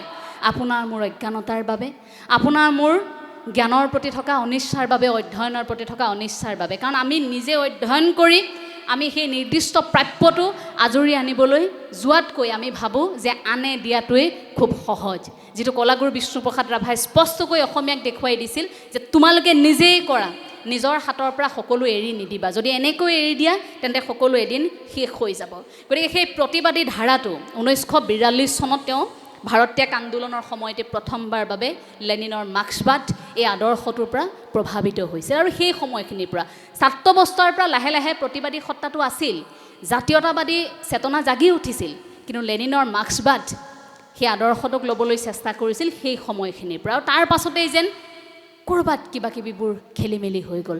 তাৰ পিছৰ সময়ছোৱা মসৃণ হৈ থকা নাই। আৰু তাৰ পিছত কলাগুৰু বিষ্ণুপ্ৰসাদ ৰাভা য'তেই গৈছিল তাতেই কেৱল ভয় আৰু শংকা, কাৰণ যিকোনো মুহূৰ্তত তেওঁক গ্ৰেপ্তাৰ কৰাৰ সেই ভয় ভাবুকিবোৰ আছিল। গতিকে সেইখিনি মুহূৰ্তত আপুনি এবাৰ কল্পনা কৰক, ইমানবোৰ আমাক দিয়াৰ পিছতো প্ৰতিখন সভাই সমিতিয়ে জনতাক, জাগ্ৰত জনতা বুলি যে কয়, শুই থকা জনতাক জগাই তুলিবৰ বাবে ইমানবোৰ কষ্ট কৰিলে, ইমানবোৰ ত্যাগ, তাৰ পাছতো সেই মানুহজন কিন্তু শান্তিত থাকিবলৈ নাপালে। এটা দিনো এটা নিশাও হৈ দিলেহেঁতেন, নেগুৰ পেলাই দিলেহেঁতেন, তেতিয়া হয়তো ভাল বুলি আদৰি ল'লেহেঁতেন। কিন্তু শান্তিত এইবাবে থাকিবলৈ নিদিলে কাৰণ প্ৰতিবাদী আছিল, কথাবোৰ স্পষ্টকৈ কৈছিল, ৰাইজক জগাইছিল, নিজে কোৱাই নহয় ৰাইজক ভাবিবলৈ বাধ্য কৰোৱাইছিল। খুব আচৰিত লাগে যে সেইজন মানুহৰ সেই সময়খিনিত হীৰৰ মূল্য নিৰ্ধাৰণ কৰা হৈছিল 10,000 টকা। কলাগুৰু বিষ্ণুপ্ৰসাদ ৰাভাদেৱৰ সম্ভেদ যি দিব পাৰিব তেওঁক 10,000 টকাৰে পুৰস্কাৰ দিয়া হ'ব। 10,000 টকাৰ পুৰস্কাৰ আজিৰ পৰা ইমান বছৰ আগত আপুনি এবাৰ কল্পনা কৰকচোন। আজিৰ দিনত যদি সেইটো হ'লহেঁতেন লগে লগে গাঁৱৰ মানুহে খবৰ দি দিলেহেঁতেন বোলে অমুকতে লুকাই আছে, কাৰণ পইচাটোৰ লোভ হ'লহেঁতেন। কিন্তু সেইখিনি সময়ৰ মানুহ আপুনি কল্পনা কৰক, তেতিয়াৰ 10,000 টকালৈ কেৰেপ নকৰি নিজৰ বুকুৰ মাজত সুমুৱাই ৰাখিছিল কলাগুৰু বিষ্ণুপ্ৰসাদ ৰাভাদেৱক। আপুনি মই এতিয়া কি কৰিব পাৰিছোঁ? সেয়া কেৱল ৰাভা জনগোষ্ঠীৰ লোকসকলেই নহয়, যেতিয়া উজনিলৈ গৈছিল, যেতিয়া নামনিলৈ গৈছিল, কোচবিহাৰলৈ গৈছিল, য'তেই গৈছিল তেওঁ, যি প্ৰান্তলৈ গৈছিল, সকলোৱে বুকুৰ মাজত সুমুৱাই ৰাখিছিল। কোনেও সেই খবৰটো দি দিয়া নাছিল যে আমাৰ ঘৰতে কলাগুৰু বিষ্ণুপ্ৰসাদ ৰাভা লুকাই আছে। কিমানৰ ঘৰত তেওঁৰ বাবে বেছিকৈ ভাত ৰান্ধিছিল তাৰ হিচাপ নাই। আজিও হয়তো অসমৰ এনে বহু ঘৰ আছে যিসমূহ ঘৰে সেই সময়ৰ সেই ইতিহাসৰ কথা আজি উচুপি উচুপি সোঁৱৰে। সন্ধিয়া হোৱাৰ লগে লগে তেওঁলোকৰ ঘৰত ভাত বেছিকৈ ৰান্ধে। কিয়? কাৰণ কোন সময়ত সেই কমিউনিষ্ট পাৰ্টিৰ সেইসকল লোক কলাগুৰু বিষ্ণুপ্ৰসাদ ৰাভাদেৱৰ নেতৃত্বত বিপ্লৱী সংগ্ৰামীসকল আহি নিশা তেওঁলোকৰ ঘৰত আশ্ৰয় ল'ব অথবা ৰান্ধি থোৱা ভাতকেইটা খাই যাব ক'ব নোৱাৰে। গতিকে ঘৰৰ গৃহিণীগৰাকীয়ে ভাত কেইটামান বেছিকৈ ৰান্ধিছিল। ক'ব নোৱাৰে কাৰ ঘৰত সেই নিশা বিষ্ণু ৰাভাক কটাব। বহু লোক অসমত এনে আছিল তেতিয়া যে বিষ্ণু ৰাভাক তেওঁলোকে দেখাই নাছিল, কিন্তু নাম শুনিছিল। মানুহজন কেনেকুৱা আছিল দেখিবলৈ পোৱা নাছিল। সেইবাবে তেওঁলোকৰ ঘৰত নিশা কটাই গ'লেও, তেওঁলোকৰ ঘৰত চাহ পানী ভাত খাই গ'লেও তেওঁলোকে গমেই নাপায় যে সেইজন বিষ্ণু ৰাভা আছিল। পথতে মাত লগাই থৈ যায়, কথা পাতি থৈ যায়, গাঁওখনৰ খা খবৰবোৰৰ বুজ লয়, সকলো কথা বতৰা পাতি পাৰ হৈ যায়, কিন্তু গাঁৱৰ ৰাইজে গমেই নাপায় যে সেইজন বিষ্ণু ৰাভা আছিল। তেনেকুৱাও কিন্তু সময় পাৰ হৈছে। আৰু যিসকলে চিনি পায় সেইসকলেও কিন্তু সেই খবৰটো ৰজাঘৰীয়াক জানিবলৈ দিয়া নাছিল। এতিয়া জনতাৰ মাজত ৰাভাদেৱক বিচাৰি উলিয়াওঁতে সেইবাবে কষ্ট হৈছিল, কাৰণ বুকুৰ মাজত সোমাই থকা মানুহগৰাকী কেনেকৈ বিচাৰি উলিয়াব। আজিৰ সময় হোৱা হ'লে সেইটো একেবাৰে সহজ হ'লহেঁতেন। হয়তো খুব বেছিতকৈ বেছি এঘণ্টা লাগিলহেঁতেন। অসমৰ কোনটো কোণত সোমাই আছে বিচাৰি উলিয়াবলৈ খুব বেছিতকৈ বেছি এঘণ্টা, কাৰণ এতিয়া ছ'চিয়েল মিডিয়াৰ যুগ, কোনে বা ক'ত ফেচবুক লাইভ কৰি দিলেহেঁতেন হিচাপ নাই। গতিকে সেই এঘণ্টাৰ ভিতৰতে ওলাই পৰিলহেঁতেন। কিন্তু জনতাই বুকুৰ মাজত ৰখা কলাগুৰু বিষ্ণুপ্ৰসাদ ৰাভাদেৱৰ সম্ভেদ তেতিয়া উলিয়াব পৰা নাছিল প্ৰথমে, কিন্তু পিছলৈ বিচাৰি বিচাৰি অৱশেষত চলাথ কৰি উলিয়াবলৈ সক্ষম হৈছিল। সেয়া 1962 চনত যেতিয়া হেণ্ডকাপ লগাই প্ৰকাণ্ড সেই মানুহজন, বিশাল আকাৰৰ গহীন গম্ভীৰ খোজত থকা সেই মানুহজনক কঁকালত ৰছী বান্ধি হেণ্ডকাপ লগাই ৰাজপথেৰে খোজ কঢ়াই লৈ গৈছিল। জনতাৰ চকুত চকুলো, কোনেও যিসকলে দেখা নাছিল পূৰ্বতে সেইদিনা চাবলৈ গৈছিল, খবৰ পাইছিল যে ৰাভাদেৱক গ্ৰেপ্তাৰ কৰা হৈছে। গতিকে ৰাভাদেৱক গ্ৰেপ্তাৰ কৰা হৈছে, জনতা হিলদোল ভাঙি আহিছে, বোলে কিহত আনিব, এই দিশেৰে আহি আছে। গতিকে যিটো ৰাজপথৰ খবৰ পাইছিল সেইদিনা গোটেই ভিৰ, ৰাইজ ওলাই আহিছে তেওঁক চাবৰ বাবে। যেতিয়া দেখিছিল নিজৰ মনৰ মানুহজনক, জনতাৰ মানুহজনক, গণশিল্পীগৰাকীক যেতিয়া হেণ্ডকাপ লগাই কঁকালত ৰছী বান্ধি ৰাজপথেৰে তেনেকৈ লৈ যোৱা হৈছিল খোজ কঢ়াই, সেই দৃশ্য কোনো অসমীয়াই চাই থাকিব পৰা নাছিল। সেইদিনা লঘোণে আছিল অসমীয়া, কাৰণ সেইদিনা জনতাৰ শিল্পীগৰাকী ৰাইজৰ মাজত নাছিল। সেইদিনা লৈ যোৱা হৈছিল। গতিকে কাৰাগাৰমুখী সেই যাত্ৰাত একেলগে খোজ কাঢ়িছিল, অকলশৰে তেওঁক খোজ কাঢ়ি যাবলৈ দিয়া নাছিল, জনতাৰ মাজত তেতিয়া খোজ কাঢ়িছিল। সেই শক্তিটো আপুনি এবাৰ অনুভৱ কৰকচোন। আজিৰ তাৰিখত সেইটো সম্ভৱনে? জনতাই কিমান ভাল পালে তেনেকৈ একেলগে খোজ কাঢ়ি কাৰাগাৰৰ বাহিৰত পৰ দিব পাৰে, নোখোৱা নেমেলাকৈ থাকিব পাৰে। সেইখিনি আছিল আত্মিক এটা সম্পৰ্ক কলাগুৰু বিষ্ণুপ্ৰসাদ ৰাভাদেৱৰ পৰা আমি আৰু সেই সাম্যবাদৰ ধাৰণাটোকে প্ৰতি মুহূৰ্তত স্পষ্ট কৰিবৰ বাবে তেওঁ সভা সমিতিত এই তেজৰ বোলেৰে লিখি যাম ইতিহাস, মচি যাম দিন সমাজৰ হীন পৰিসৰ, ইয়াক গাই গাই জনতাক বুজাবলৈ চেষ্টা কৰিছিল। আৰু যেতিয়াই সভা সমিতিত সেইবোৰ গাবলৈ আৰম্ভ কৰিছিল, ক'বলৈ আৰম্ভ কৰিছিল, তেতিয়া ৰাইজেও বুজি পাইছিল। তেওঁ প্ৰথমখন ৰাজহুৱা সভা হৈছিল 1945 চনত। প্ৰথমখন ৰাজহুৱা সভা আছিল কলাগুৰু বিষ্ণুপ্ৰসাদ ৰাভাদেৱৰ, আৰু সেইখন হৈছিল পলাশবাৰীত। আৰু সেইখন সভাতেই এই বল বল বল বল কৃষক শক্তি দল অ বনোৱা সমনীয়া আমি আগবাঢ়ি যাওঁ বল, এই যে এই গীতফাঁকি তেতিয়াই নিজেও গাইছিল। আৰু সেইদিনা সভাখনত যিমান মানুহ উপস্থিত আছিল, পলাশবাৰীৰ সেইখন প্ৰথম সভা, সেই সভাখনত সকলোকে গাবলৈ শিকাই দিছিল। আৰু তাৰ পিছৰ পৰাই প্ৰতিখন সভাতেই যেতিয়াই কথা ক'বলৈ তেওঁ উঠিছিল মঞ্চত, তেতিয়াই প্ৰতিখন সভাতেই এনেধৰণে কবিতা আৰু গীতৰ মাজেৰে সংগ্ৰাম এটি জগাই তুলিছিল। আৰু তেতিয়াই হয়তো অসমীয়াই অনুভৱ কৰিছিল যে এয়া কেৱল গীত মাত, কেৱল মনোৰঞ্জনৰ মাধ্যম নহয়, ই আমাৰ প্ৰতিবাদ হ'ব পাৰে, ই আমাৰ কথা এনেধৰণে প্ৰকাশ কৰিব পাৰে, এনেকুৱা এটা মাধ্যম হ'ব পাৰে যি আটাইতকৈ শক্তিশালী এটা মাধ্যমলৈ পৰিণত হ'ব পাৰে। গতিকে ইমান নিখুঁতকৈ গোটেইবোৰ পৰিকল্পনা কৰি কামবোৰ আগবঢ়াইছিল।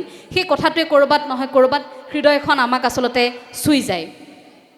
আৰু তাৰ পাছত কলাগুৰু বিষ্ণুপ্ৰসাদ ৰাভাদেৱৰ জীৱন সংগ্ৰামৰ সেই কাহিনীবোৰৰ শেষৰ অংশখিনিলৈ মই যদি চাওঁ, প্ৰতিবাদী সত্তাটোক যিমান পাৰি জীয়াই ৰাখিবলৈ চেষ্টা কৰিছে, কিন্তু লাহে লাহে মানুহজন এলাগী হৈ আহিছে এই অসম ভূমিত। হয়তো আদৰ্শগত কথাবোৰ মানুহে তেতিয়া থাকিও আলোচনা নকৰাৰ দৰে হ'ল। যিধৰণে এতিয়াও কলাগুৰু বিষ্ণুপ্ৰসাদ ৰাভাদেৱৰ আদৰ্শক আলোচনা কৰা আমি খুব কমেই দেখিবলৈ পাওঁ। সেই আদৰ্শটোক অনুভৱ কৰা আমি খুব কমেই দেখিবলৈ পাওঁ। সেয়া ভয় নে আন কিবা কাৰণ আমি নাজানো। সেই প্ৰশ্নটো আমি সুধিব বিচাৰোঁ যে কিয় আজিলৈকে কলাগুৰু বিষ্ণুপ্ৰসাদ ৰাভাদেৱৰ সেই আদৰ্শক মুকলিকৈ আলোচনা নহয় আমি বিচৰাৰ ধৰণে। এটা নিৰ্দিষ্ট দিনত ৰাভা সংগীতৰ, বিষ্ণুপ্ৰসাদ ৰাভাদেৱৰ সংগীতৰ প্ৰতিযোগিতা পাতি তাতেই যেন দায়িত্ব সামৰিছোঁ আমি অসমীয়াই। শেষৰ সময়ছোৱাত ইমানবোৰ দি থৈ গ'ল নিস্বাৰ্থভাৱে, মই কিমান ধৰি ৰাখিব পাৰিলোঁ।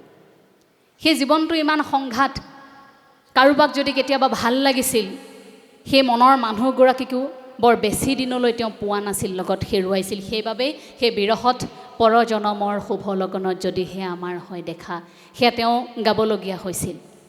ভাল লগা আৰু মানুহ এগৰাকী মনৰ ভিতৰত ৰখা কিছু কথা ক'ব পৰা নাছিল, সেইবাবে তেওঁ কৈছিল লগন উকলি গ'ল তেওঁ যে নহ'ল কোৱা। কিমান বেছি ৰোমান্টিক আৰু কিমান বেছি প্ৰতিবাদী। সেই একেজন মানুহৰ মাজত সেই দুটা দিশ কেনেকৈ হৃদয়খনত ভৰি আছে চাওকচোন। এই কথাবোৰ ক'ৰবাত আলোচনা কৰিলে, ফঁহিয়াই চালে হৃদয়খন কঁপি উঠে যে সেই মানুহজন শান্তিত আপোনাৰ মোৰ মাজত থাকিবলৈ বৰ বেছি দিন নেপালে। ইমান বেছি অৱদান ক'ৰ পৰা আৰম্ভ কৰিম, ক'ত শেষ কৰিম। আজি জয়মতী চিনেমাখনৰ কথা সকলোৱে আলোচনা কৰে। জ্যোতিপ্ৰসাদ আগৰৱালাদেৱক সকলোৱে কৃতজ্ঞতা জনায়। স্বাভাৱিকতে জ্যোতিপ্ৰসাদ ৰূপকোঁৱৰ জ্যোতিপ্ৰসাদ আগৰৱালাদেৱে ইমানখিনি কষ্ট কৰি সেই প্ৰথমখন অসমীয়া বোলছবি অসমীয়া সমাজলৈ আগবঢ়াই দিলে, য'ত সতী জয়মতীৰ ত্যাগ, নিষ্ঠা, সতী জয়মতীৰ সেই দেশপ্ৰেম, জাতিপ্ৰেম আজি আমি অসমীয়া আদৰ্শ হিচাপে লওঁ। সেয়া প্ৰথম প্ৰয়াস আছিল। কিন্তু চিন্তাটো প্ৰথমে কলাগুৰু বিষ্ণুপ্ৰসাদ ৰাভাদেৱে কৰিছিল। কলাগুৰু বিষ্ণুপ্ৰসাদ ৰাভাদেৱে সতী জয়মতীক লৈ চিনেমা নিৰ্মাণ কৰাৰ পৰিকল্পনা বহু আগতেই কৰিছিল। প্ৰথমে এটা কোম্পেনী গঠন কৰিছিল। সেইটো সময় আছিল 1932 চন। তেতিয়া 1930ত তেওঁ ভিক্টৰিয়া কলেজত আছেতো। তাৰপিছত 1932ত তেওঁ এটা কোম্পেনী, এগ্ৰ' পিকচাৰ্ছ কৰ্পৰেশ্যন, এই কোম্পেনীটো গঠন কৰি 3জন মানুহ তাৰ পৰা লৈ আহিছিল কলিকতাৰ পৰা অসমলৈ লোকেশ্যন চাবৰ বাবে, যে ক'ত চিনেমাখনৰ শ্বুটিং কৰিলে ভাল হ'ব, ক'ত কি কৰিলে ভাল হ'ব। ইমান হেঁপাহ জয়মতীক তুলি ধৰাৰ, সতী জয়মতীক লৈ তেওঁ কাম কৰিব। এতিয়া কলিকতাৰ পৰিচালক, কলিকতাৰ প্ৰযোজক তেওঁলোকক অসমলৈ লৈ আহিছে লোকেশ্যন দেখুৱাবৰ বাবে, দৃশ্যগ্ৰহণৰ সকলোখিনি কাম আৰম্ভ কৰিব সোনকালে। কিন্তু সেইখিনি সময়তে তেওঁ অনুভৱ কৰিছে, আগে আগে সেই দলটো গৈ আছে, তেওঁ কীৰ্তিচিহ্নসমূহ দেখুৱাই গৈ আছে, অসমৰ ঠাইবোৰ দেখুৱাই গৈ আছে, যে ক'ত সতী জয়মতীৰ স্মৃতি বিজড়িত হৈ আছে, সকলোবোৰ দেখুৱাইছে। কিন্তু তাৰ পাছত কলাগুৰু বিষ্ণুপ্ৰসাদ ৰাভাদেৱে অনুভৱ কৰিলে, এই মানুহকেইজনক যে মই কলিকতাৰ পৰা লৈ আহিছোঁ, এওঁলোকে বাৰু আমাৰ সতী জয়মতীক অনুভৱ কৰিব পাৰিবনে? আৰু এওঁলোকে মই বিচৰা ধৰণে সেই চিনেমাখন বনাব পাৰিবনে? আৰু এওঁলোকে বাৰু আমাৰ সতী জয়মতীক অসমীয়া পোচাকযোৰ পিন্ধাবনে? কলিকতাৰ পৰিচালক প্ৰযোজক তেওঁলোকে বা কেনেধৰণে উপস্থাপন কৰে? আমি অসমীয়া সমাজে সতী জয়মতীক যেনেকৈ হৃদয়খনত ৰাখিছোঁ, তেনেকৈ আন এজন মানুহে বুজি পোৱাত ক'ৰবাত নহয় ক'ৰবাত অকণমান সময়ৰ নিশ্চয়কৈ প্ৰয়োজন হ'ব। সেই কথাটো কলাগুৰু বিষ্ণুপ্ৰসাদ ৰাভাদেৱে অনুভৱ কৰি সেই কামটো তেতিয়াই তাত সামৰি এখন চিঠি পৰৱৰ্তী মুহূৰ্তত যেতিয়াই গম পাইছিল যে ৰূপকোঁৱৰ জ্যোতিপ্ৰসাদ আগৰৱালায়ো সেই শিক্ষাৰে শিক্ষিত হৈ আহিছে, সেইবাবে সেই শিক্ষা গ্ৰহণ কৰাৰ বাবে চিনেমা নিৰ্মাণৰ বিশেষ শিক্ষা গ্ৰহণ কৰাৰ বাবে ৰূপকোঁৱৰ জ্যোতিপ্ৰসাদ আগৰৱালাদেৱলৈ এখন চিঠি লিখি কৈছিল যে এই চিনেমাখন বৰ ভাল হ'ব, কামখিনি আগবঢ়া, মই যিমানখিনি কৰিব লাগে সেইখিনিৰ সহায় কৰিম। আৰু সেই চিনেমাখনত এটা চৰিত্ৰ কৰাৰ কথাও কৈছিল, কিন্তু পিছলৈ সেয়া সম্ভৱ হৈ নুঠিল। তেখেতে বোলে গদাপাণিৰ চৰিত্ৰটো কৰিবলৈ মন কৰিছিল, কিন্তু সেয়া সম্ভৱ হৈ পৰৱৰ্তী মুহূৰ্তত আচলতে নুঠিল। আৰু সেই চিনেমাখন আপুনি এবাৰ অনুভৱ কৰকচোন যে প্ৰথম কলাগুৰু বিষ্ণুপ্ৰসাদ ৰাভাদেৱে সেই চিন্তাটো কিন্তু কৰিছিল। সেই চিন্তাটো কৰাৰ পাছতেই সেই কথাখিনি আলোচনা কৰিলে ৰূপকোঁৱৰ জ্যোতিপ্ৰসাদ আগৰৱালাৰ সৈতে। তাৰ পাছতে সেই প্ৰথমখন অসমীয়া বোলছবি আমি অসমীয়াই আচলতে পালোঁ। সেইটো কিমান ভাল লগা কথা, কিমান গৌৰৱৰ কথা। যদিও চিনেমাখন তেওঁ পোনপটীয়াকৈ থাকি তাত সহযোগিতা আগবঢ়োৱাৰ ক্ষেত্ৰত সম্ভৱ হৈ নুঠিল পৰৱৰ্তী পৰিৱেশ পৰিস্থিতিৰ বাবে, কিন্তু সেই বিশেষ গীতটো যি জয়দৌলৰ পাৰৰ সেই স্মৃতিক প্ৰতি মুহূৰ্তত সোঁৱৰাই, সেই গীতটো কিন্তু ৰচনা কৰি থৈ গ'ল জয়া নাই জয়া নাই। সেই জয়া নাই জয়া নাই গীতটো যিমানবাৰ শুনিছোঁ, যিমানবাৰ হয়তো আপোনালোকেও শুনিছে, আপোনালোকৰো ক'ৰবাত নহয় ক'ৰবাত দুচকু ওলাইছে, ক'ৰবাত নহয় ক'ৰবাত আপোনালোকৰ হৃদয়খন উচুপি উঠিছে যে কেনেকৈ সেই ত্যাগক গীত এটিৰ মাজেৰে কেনেকৈ আচলতে উপস্থাপন কৰিব পাৰে। সেই বিশাল সতী জয়মতীৰ সেই ত্যাগ জয়া নাইৰ বিননিত কেনেকৈ স্পষ্ট হৈ পৰে, ভাবিলেই খুব আচৰিত লাগে। গতিকে কলাগুৰু বিষ্ণুপ্ৰসাদ ৰাভাদেৱে নিজৰ সেই দায়িত্ব তেনেকৈ আচলতে পালন কৰি থৈ গৈছিল। এদিন এখন সভাত তেওঁ কোনোৱে সুধিছিল যে আপোনাৰ কোনো ভৱিষ্যত নাই নেকি নিজৰ? আপুনি যে অকলে এই মানুহখিনিৰ হৈ কাম কৰি থাকে, কি পায় মানুহখিনিক লৈ কাম কৰি? এই মানুহখিনিয়ে আপোনাক কি দিছে? তেতিয়া কৈছিল যে অসমৰ এই সাধাৰণ এই কৃষক শ্ৰেণী, এই বনুৱা শ্ৰেণী, এই সাধাৰণ জনতাই মোৰ ভৱিষ্যত, তাৰ বাহিৰে মোৰ নিজা একো ভৱিষ্যত নাই। সেই নিজা একো ভৱিষ্যত নাই বুলি ভাবিয়ে মোৰ ভৱিষ্যতে একো বিশেষ একো মোৰ আৰু কৰিবলগীয়া নাই মোৰ ব্যক্তিগত জীৱনৰ বাবে। মোৰ যদি কৰিবলগীয়া আছে এই মানুহখিনিৰ বাবেই কৰিবলগীয়া আছে। সেই কথাটোকে উনুকিয়াই উনুকিয়াই মাত্ৰ কেইসাঁজমান কাপোৰতে জীৱনটো পাৰ কৰি থৈ গৈছিল। ইমানবোৰ টকা পইচাৰ গৰাকী, চাকৰিও পাইছিল। দেউতাক ভাবি চাওক, সেই সময়ত ব্ৰিটিছ শাসনত থকা ব্ৰিটিছৰ এগৰাকী ভাল সেনা বিষয়াৰ তেওঁৰ দায়িত্বত আছিল দেউতাক। কিমান ভাল এটি চাকৰি, কোনো ধৰণৰ অভাৱ নাছিল ঘৰখনত, কিন্তু সেই চাকৰিটো তেওঁ দলিয়াই দিছিল। DSPৰ চাকৰি সেইখিনি মুহূৰ্তত তেওঁক দিছিল, কিন্তু সেই চাকৰিটো তেওঁ নকৰাকৈ জনতাৰ মাজত কাম কৰি খাম, জনতাৰ সৈতে কাম কৰিম আৰু ৰাইজৰ লগত থাকিম বুলি সেই সকলোবোৰ দলিয়াব পাৰিছিল। সেই সকলোবোৰ থাকিও আভিজাত্য গাত আহিবলৈ দিয়া নাছিল। সেইবাবে সদায় শিপিনীয়ে বোৱা গাত এৰী চেলেংখন লৈ আছিল।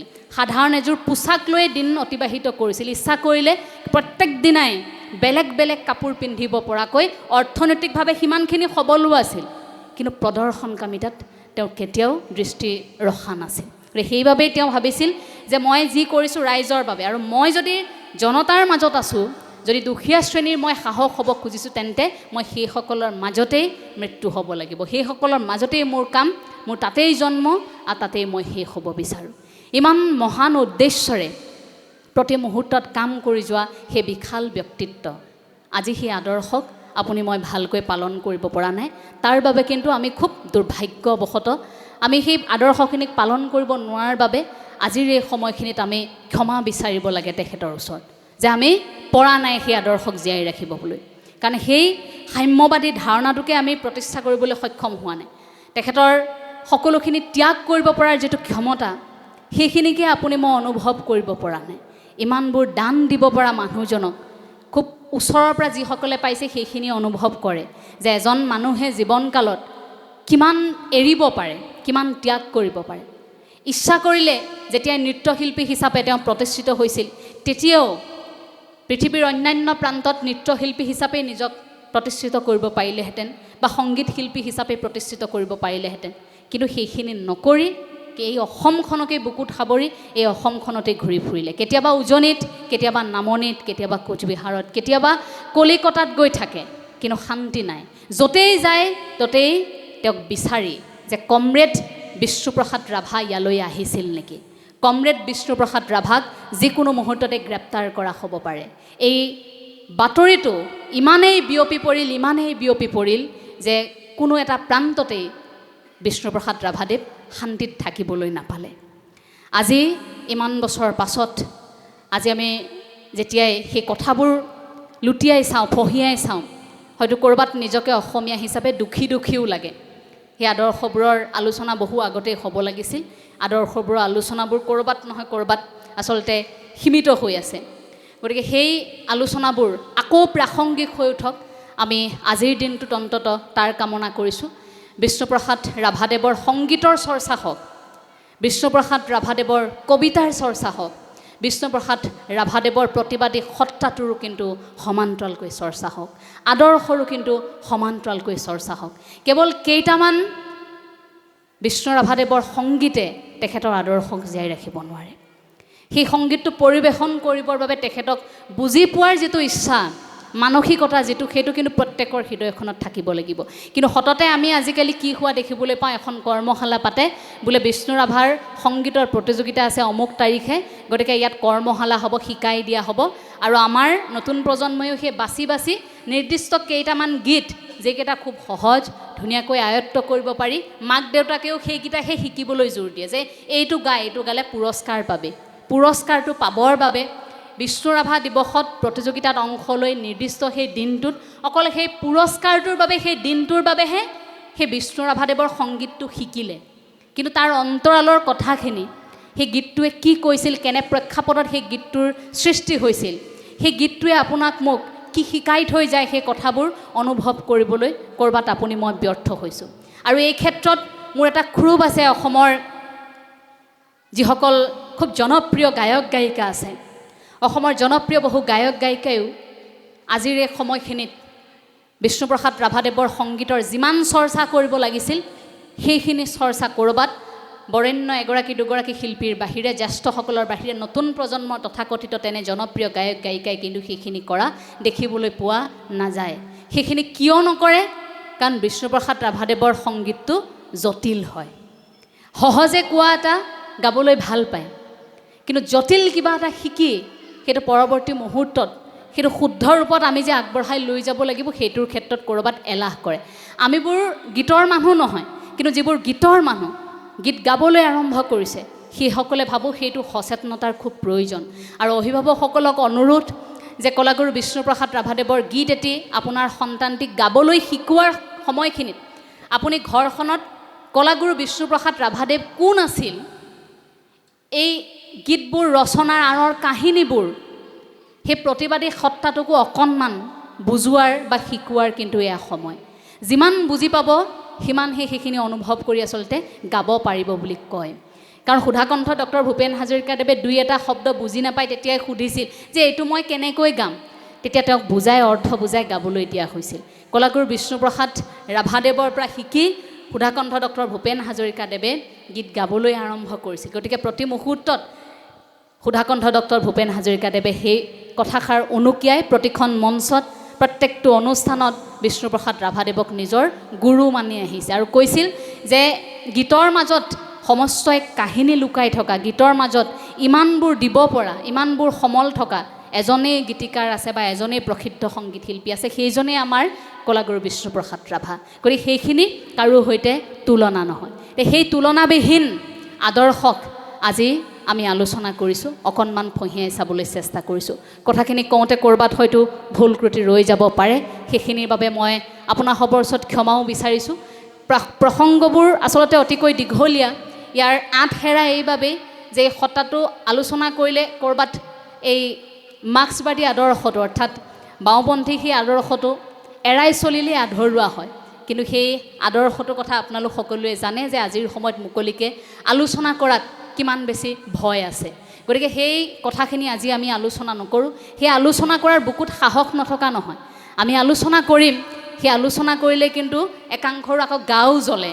গতিকে গা জ্বলা কথাবোৰ আজি ভাল দিনত আমি আঁতৰাই ৰাখিব লাগে বুলিহে আঁতৰাই ৰাখিছোঁ, কিন্তু সেই কথাটো আমি আওকাণ কৰা নাই। সেই আদৰ্শটোকো কিন্তু কলাগুৰু বিষ্ণুপ্ৰসাদ ৰাভাদেৱৰ বাবেই আমি সন্মান কৰিছোঁ, কাৰণ সেই মানুহজনে সেই আদৰ্শটোক অনুকৰণ কৰিছিল। গতিকে কলাগুৰু বিষ্ণুপ্ৰসাদ ৰাভাদেৱৰ সেই প্ৰতিবাদী সত্তা প্ৰতি অসম ভূমিত প্ৰত্যেকটো কোণতেই জিলিকি থাকক, সাম্যবাদৰ আদৰ্শ জিলিকি থাকক। প্ৰত্যেকটো আদৰ্শ প্ৰতিগৰাকী নতুন প্ৰজন্মই বুকুত লৈ আগবাঢ়ি যাওক। সভাত যেতিয়া আৰম্ভণিতেই তেখেতে এটি বৰগীত গায়। বৰগীতটোৰ পাছত বৰগীতটো পৰিৱেশন কৰাৰ পিছত সেই একেজন মানুহে যেতিয়া এটা লোকগীত গায় আৰু অনুষ্ঠান শেষ হোৱাৰ সময়খিনিত যেতিয়া একেজন মানুহে এটা বিপ্লৱী গীত গায়, ৰাইজ থৰ হৈ চায়। ৰাইজে ভাবে যে এজন মানুহে এই তিনিওটা সত্তা একেলগে কঢ়িয়াব পাৰেনে? আৰম্ভণিতে বৰগীত পৰিৱেশন কৰিলে, এতিয়া লোকগীত গালে, আৰু এতিয়া দেখিছোঁ তেওঁ বিপ্লৱী গীত এটাও গাই থৈ গ'ল। এই সম্ভৱনে এজন মানুহৰ? সকলোৱে থৰ হৈ চায়। উত্তৰটো কলাগুৰু বিষ্ণুপ্ৰসাদ ৰাভাই মিচিকিয়াই হয়তো দি থৈ যায়। ঘণ্টাৰ পাছত ঘণ্টা তেখেতে কথা কৈ থাকে, কিন্তু সেই কথাবোৰ ক'বৰ বাবে কোনো ধৰণৰ লিখিত আখৰাৰ প্ৰয়োজন নাথাকে। এবাৰ বিশেষ মঞ্চলৈ তেখেতক আমন্ত্ৰণ জনাইছিল। তেখেতক আমন্ত্ৰণ জনোৱাৰ পিছত তেখেতে কথা ক'লে। প্ৰথমতে সেই মঞ্চখনত বোলে তেখেতক আনিব বিচৰা নাছিল, বিষ্ণুপ্ৰসাদ ৰাভাদেৱক আনিব বিচৰা নাছিল। বোলে এইজন ক'ৰ হাতত বন্দুক লৈ থকা মানুহ, কি এনে প্ৰতিবাদী মানুহ, এইজন মানুহে আৰু কি এনেকুৱা কথা ক'ব, এইজনক মাতিব নালাগে দিয়া, অকণমান কোমল অন্তৰৰ মানুহ এজন হ'লে ভাল, মিঠা মিঠা কথা ক'ব। গতিকে সেই মিঠা মিঠা কথা কোৱা মানুহ বিচাৰিছিল। সেই হাতত বন্দুক লৈ থকা মানুহজন বিচৰা নাছিল, যিটো বন্দুক কিন্তু কেতিয়াও ফুটাও নাছিল দেই। যদিও হাতত বন্দুক আছিল, সেই বন্দুকটো কিন্তু ফুটা নাছিল। গতিকে সেইটো এটা ভুল ব্যাখ্যা হ'ব নালাগে অসমত। তেওঁক সংগ্ৰামী সজাবলৈ গৈ, তেওঁক জংগী সজাবলৈ গৈ সেই ধৰণে হাতত থকা বন্দুকটোক লৈ তেওঁক সমালোচনা কৰাটোও কিন্তু আমি নতুন প্ৰজন্মই সহ্য নকৰিম। হাতত থকা বন্দুকটো আছিল, কিন্তু ফুটোৱা নাছিল, ফুটাব লগা পৰিস্থিতিও হোৱা নাছিল। সেই নোহোৱাকৈ সেইখিনি পৰিস্থিতি নিয়ন্ত্ৰণ কৰিছিল। বাৰু যি কি নহওক, সেই সভাখনলৈ তেওঁক মাতিলে কোনোমতে। এতিয়া কেইবাজনো ছাত্ৰই গৈ মাতি আনিলে। মাতি অনাৰ পিছত তেওঁ কথা ক'লে। কথা কৈ যোৱাৰ পিছত এতিয়া সেই যিখন অনুষ্ঠানলৈ গৈছিল, সেই অনুষ্ঠানৰ জ্যেষ্ঠসকলে পিছদিনা ছাত্ৰসকলক মাতি আনিছে। বোলে ইমান ভাল কথা ক'লে, এটা কাম কৰা, তেখেতৰ গোটেই ভাষণটো আমাৰ পৰৱৰ্তী আলোচনী প্ৰকাশ পাব লাগিব, এইখিনি লাগে, তেখেতৰ পৰা তোমালোকে লৈ আনা যোৱা। প্ৰথম দিনা অনুষ্ঠানলৈ মাতিবলৈ যাওঁতেই ভয় খাইছিল। দুদিন মাতিবলৈ গৈ ঘূৰি আহিছে কোঠাটোত সোমাই। বিষ্ণুপ্ৰসাদ ৰাভাদেৱৰ সন্মুখত মূৰ তুলি কথায়ে ক'ব পৰা নাই যে আপোনাক আমি মাতিবলৈ আহিছোঁ অনুষ্ঠানৰ বাবে। দুদিনকৈ ঘূৰি অহাৰ পিছত অনুষ্ঠান শেষ হোৱাৰ পিছত আকৌ কি বুলিনো সেই কথাখিনি বিচাৰি যায়। গতিকে সেই কথা আৰু বিচৰা নহ'ল, আৰু তেওঁলোকেও বুজি পালে যে কলাগুৰু বিষ্ণুপ্ৰসাদ ৰাভাদেৱৰ সেইখিনি অন্তৰৰ কথাবোৰ লিখিত আকাৰে তেওঁ কেতিয়াও ক'ৰবাত লৈ গৈ কথা চাই কেতিয়াও অনুষ্ঠানত ভাষণ প্ৰদান কৰা নাছিল। গতিকে কলাগুৰু বিষ্ণুপ্ৰসাদ ৰাভাদেৱৰ সেই বাকপটু গুণটোৱেও ৰাইজক আকৃষ্ট কৰিছিল। 3 ঘণ্টা 4 ঘণ্টা 5 ঘণ্টালৈকেও ভাষণ দিছিল। ঠায়ে ঠায়ে গৈ শুই থকা জনতাক জগাবলৈ সেইখিনি পন্থা হাতত লৈছিল, আৰু সেইবাবেই হয়তো চাগে সকলোৱে ভয় কৰিছিল। ভয় কৰাৰ কাৰণ সেইটোৱে আছিল যে এই মানুহজন যদি এনেকৈ কথা কৈ থাকিবলৈ হয়, তেন্তে বাকীবোৰৰ আৰু ৰক্ষা নাই। সেই ভয়টোতেই ক'ৰবাত আমাৰ মাজৰ পৰা শান্তিত থাকিবলৈ নিদিয়াকৈ মানুহজনক এটা বিশেষ প্ৰক্ৰিয়াৰে লৈ যোৱা হ'ল। যদিও শাৰীৰিক অসুস্থতা আছিল, কিন্তু যথেষ্ট মানসিক অশান্তিত থকা দিনকেইটা পাৰ কৰিছিল।